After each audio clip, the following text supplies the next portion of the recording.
Magandang buhay everyone! I am Princess Irish P. Guzman from BSBA Marketing Management 2A. In this video, I'm going to discuss Chapter 7 of our subject, Elective 5, Made for Direct Marketing, the Internet. The Internet can be compared to railways, telephones, electricity, and motorways.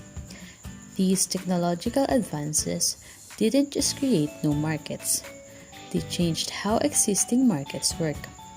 However, those who ignore the lessons old markets have taught us will fail. If we think about it, any way to communicate that is easier, cheaper, or quicker is always bound to appeal. The web offers all three of those benefits. It enables you to exchange very complex messages, incorporating sound, pictures, color, and even movement with a person or many people anywhere in the world in seconds for a price of a local phone call. So, before, ang pagpapadala ng message, ang pagko-communicate ay sobrang mahal at sobrang tagal bago ma-receive yung message. Examples of these are letter, yung letter mismo na pinapadala through mail. Tapos, if I am not mistaken, it is called a telegraph machine wherein every word or every letter, I am not sure, is binabayaran. So, dapat isisiksik mo sa mas konting salita yung message mo para mas konti yung babayaran mo. And another one is beeper.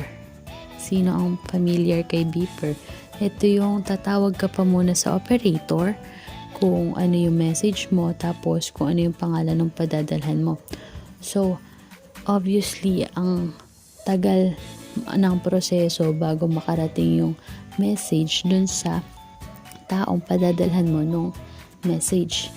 So, ngayon, through internet, mas madali na yung pagko-communicate natin sa ibang tao kahit na nasa ang parte pa siya ng mundo. Lalo na ngayon, we have Messenger, Telegram, Viber, and so many platforms na pwede natin gamitin para makipag-communicate sa iba't ibang tao all around the world. Through the internet, we can also find a prodigious amount of information on any subject we care to mention and some we dare not. We can also download it, meaning we can extract and store it on our computer, then print it out or send it to other people.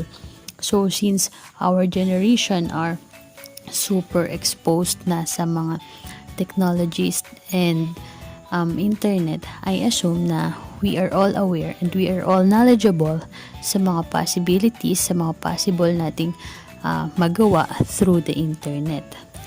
So, let us now move on to our next slide. Why do your customers use the web? So, basically, people do not browse the internet to be advertised to, any more than they open their post to read sales letters. Research shows 92% of those who log on do so to gain information. The net is unlike most other media. And what are those media? These are print media, broadcast media, and outdoor media. An advertiser can reach you in many ways, but traditional media depend upon you happening to be wherever they display their advertisements. Thus, you read a newspaper, you see advertisements. You watch television, you see commercials. You walk down the street, you see posters. People don't necessarily want to be exposed to ads. Aminin natin, minsan sa buhay natin nairita din tayo sa mga advertisements na yan. So, the advertiser has to make an effort to reach the potential customers. When you get your mail, you find direct advertisements. The direct mail advertiser must take the trouble to find out your name and address and write to you. And you have to be sufficiently interested or curious to open the mailing. But receiving traditional junk mails is not really a problem today because we often use email. And since mas more on technology na nga tayo, we are now receiving unsolicited emails or commonly known as spam on our emails. Pero technology also helped us with this. Yahoo have developed something called Spam Guard, which segregates the stuff in a folder for you to review, more or less what you do with ordinary direct mail. Similar to unsolicited emails, people are not very keen on banners either. These are the little ads that flash up automatically and get in the way of what you actually logged on to the internet for. There is also a device called the interstitial, which appears briefly on the screen while you're waiting for whatever you asked for. Some of these techniques may irritate more than the irrelevant direct mail or witless commercials. Example nito is yung mga ads sa YouTube and Spotify. And we can't avoid them unless magbayad tayo ng premium accounts. So next is classic direct marketing ploy. First, what is marketing ploy? A marketing ploy is essentially a clever tactic used by marketers to raise awareness and drive more purchases of a specific product or service for a company. The rise of internet has coincided with increased concern about data protection.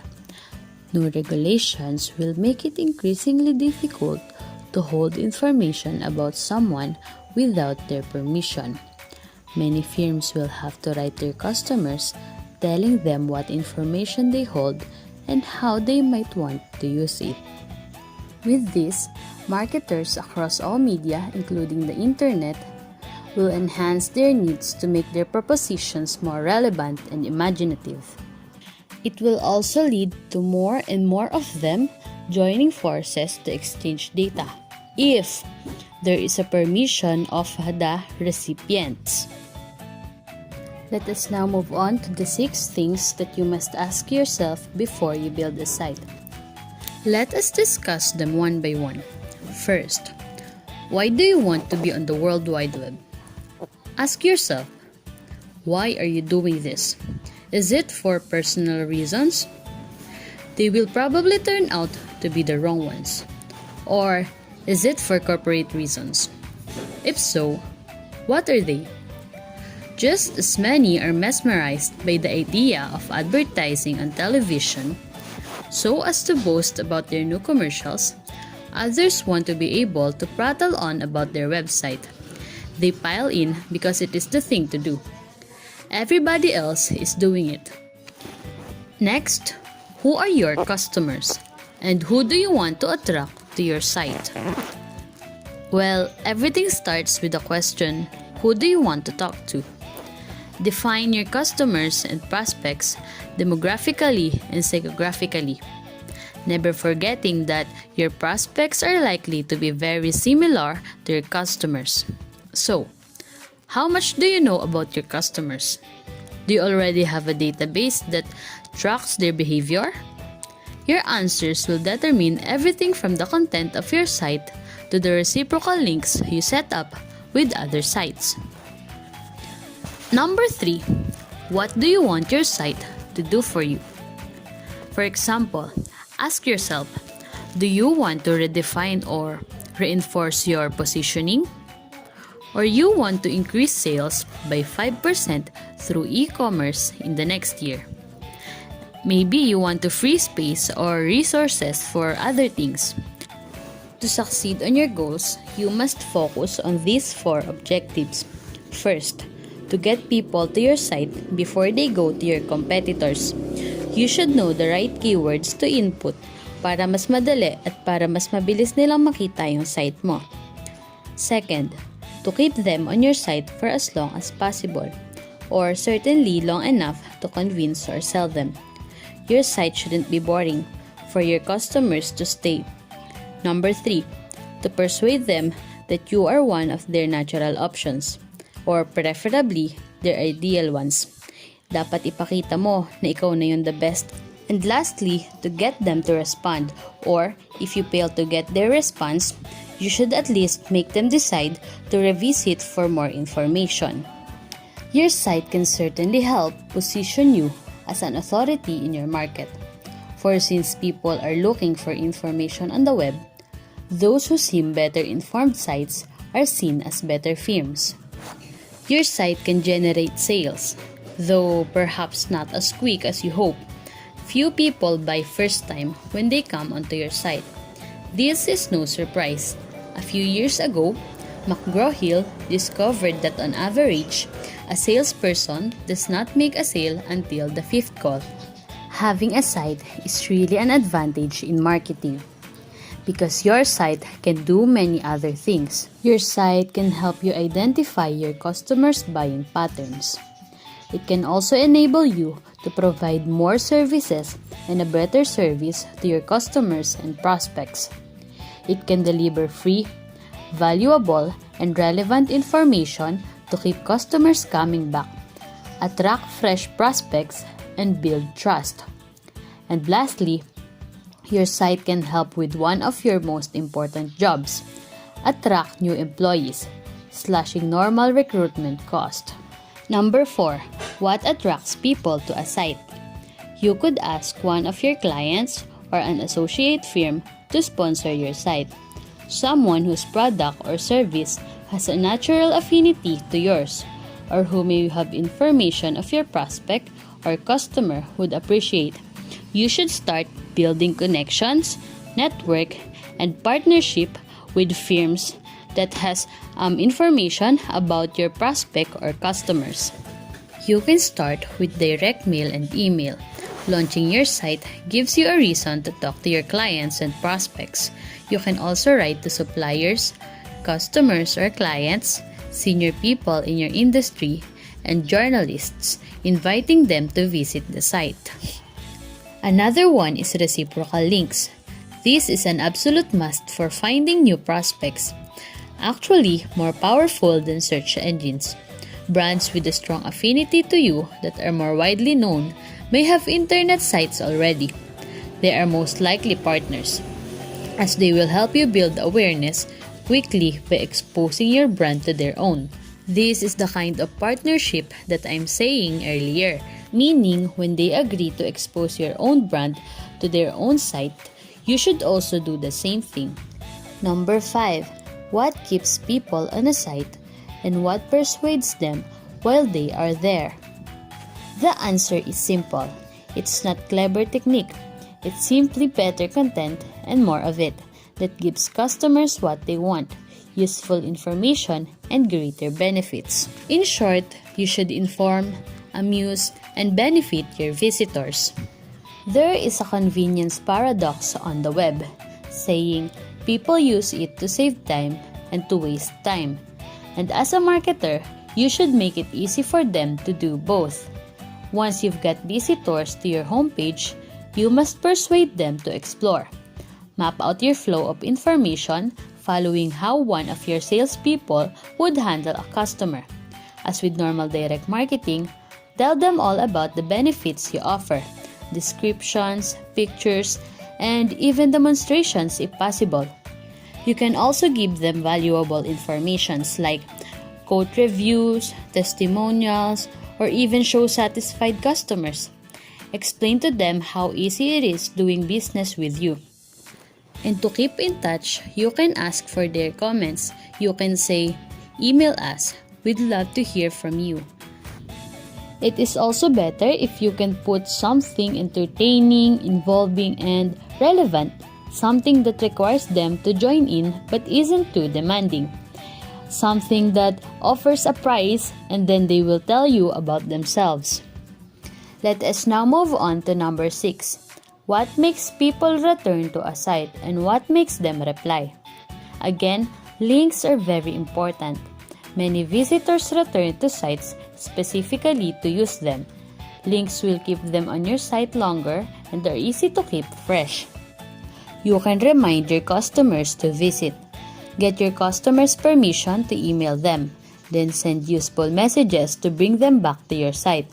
Ito yung pag nag-sign up tayo or nag-sign in tayo sa mga sites or for example sa Netflix, nanghihingi sila ng permission kung gusto ba natin na makatanggap tayo ng mga emails from them na naglalaman ng mga promotions or mga bago nilang mga promos.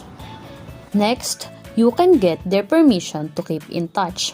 Ask them for their email addresses whenever you reasonably can. You should definitely try to get your visitors to complete an online questionnaire for you to learn as much as you can about who they are, what they want, and what they think of your products and services. You can offer them a weekly email about sale items, special deals, new products, and site updates in exchange.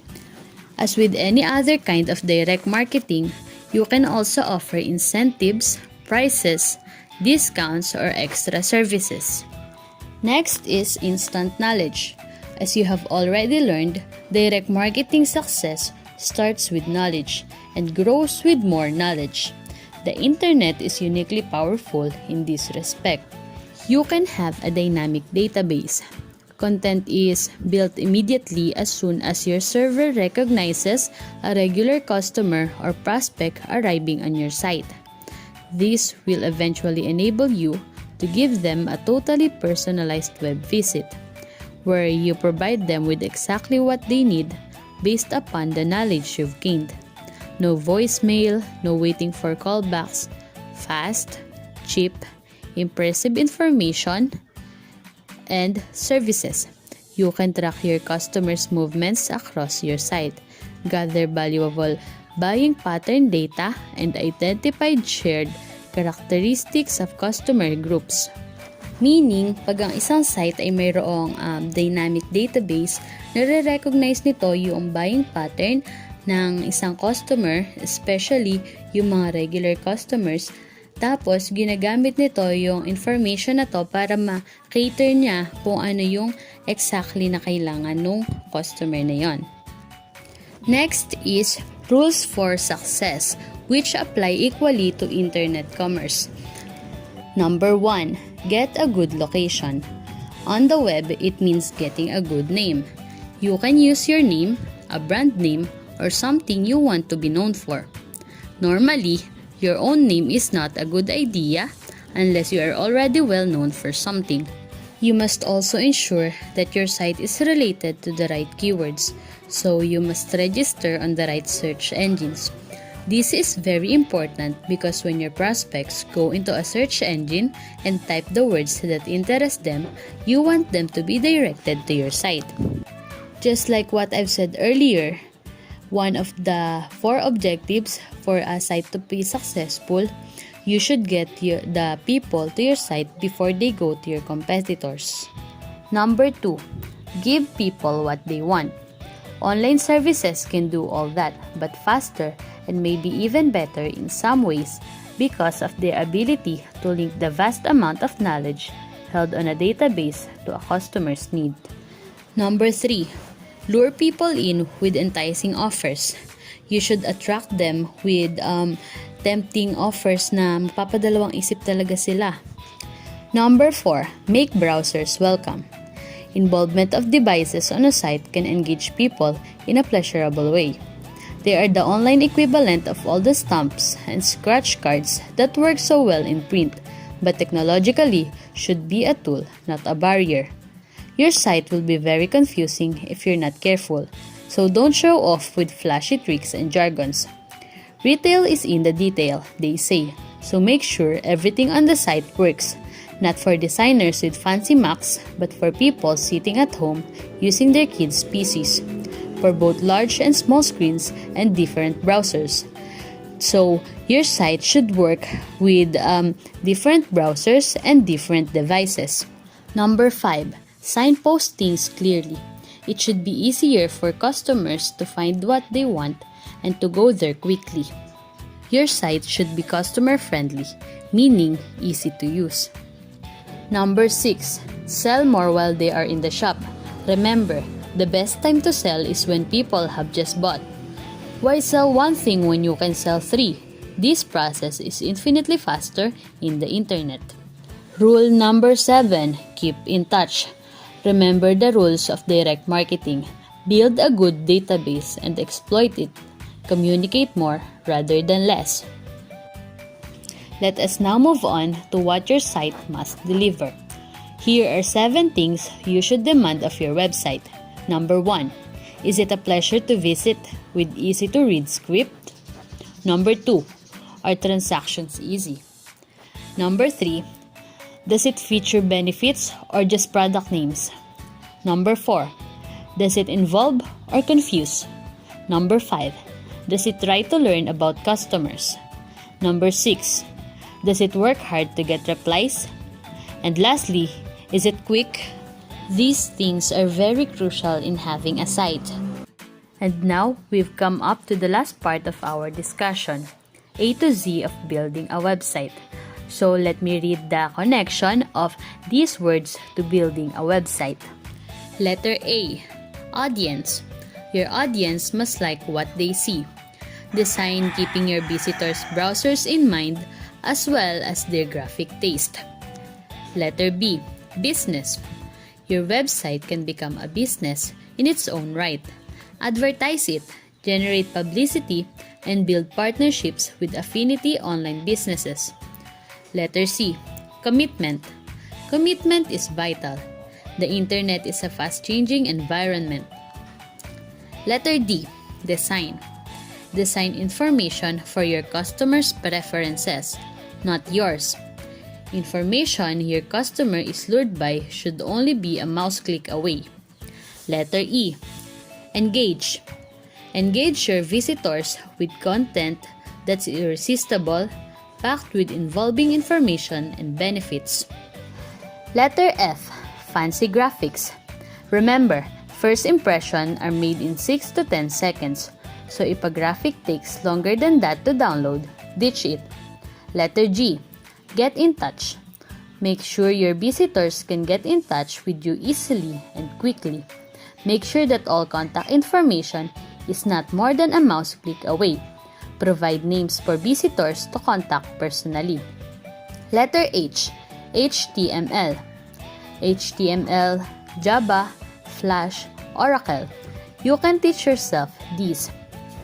Letter I. Idea. Like arresting creative work, each web page should contain one idea. Decide which idea you want visitors to remember from each screen. Letter J. Java. Java can now be easily incorporated into electronic messages. Use it to encourage prospects back to your site by showing them arresting visuals in an email message. Letter K. Keep on going. Expect criticism and be brave with new technologies. Letter L. Less is more. Once you've built your site, cut out what you can until only value and intrigue remain. Letter M. Magnetism. You've either got it or you haven't. What can you build on your site that will keep visitors coming back time after time to participate? Letter N. You must have confidence in your network service provider, especially if you're building e-commerce applications. Letter O. Offer. Offer fresh content each time visitors return. Letter P. Permission. Permission marketing is easy and essential. One of the internet's best advantages is that it allows marketers to send frequent personalized email messages extremely cheaply. Letter Q. Be quick to improve your content, which dates a couple of months after launch. Letter R. Repeat. You must regularly refresh your site to guarantee repeat visits. Letter S. Search. Build a search engine on your site so that visitors can find what they're looking for quickly. Letter T. Theme. Use a theme to draw your content together, as you would when making a presentation or writing a proposal. Letter U. URL. Your address online. It is vital. Take time getting it right. Print it on everything offline, like letterheads, business cards, invoices, and press heads. Letter V. Value. All graphical content must add value to what you're communicating. Letter W. Watch. Watch what your competitors are doing online and who they are attracting. Letter X. Examine. Constantly re-examine your objectives and your reasons for doing business online. Letter Y. Your needs. Pick the browsers you support, software, servers, networking, and hosting based on your needs, not your internet consultants. Letter Z. Zenith. A website could place you at the zenith of your sector, whatever your company's size. And that is the A to Z of building a website. And this is also the end of our discussion. So before I end this video, let me leave you with a quote from Dan Sarella, an analytical marketing leader, saying, "Marketing without data is like driving with your eyes closed." To the future marketers, I hope we learned something from this video that we can use in the near future. Again, I am Princess Irish P. de Guzman from BSBA Marketing Management 2A. Thank you!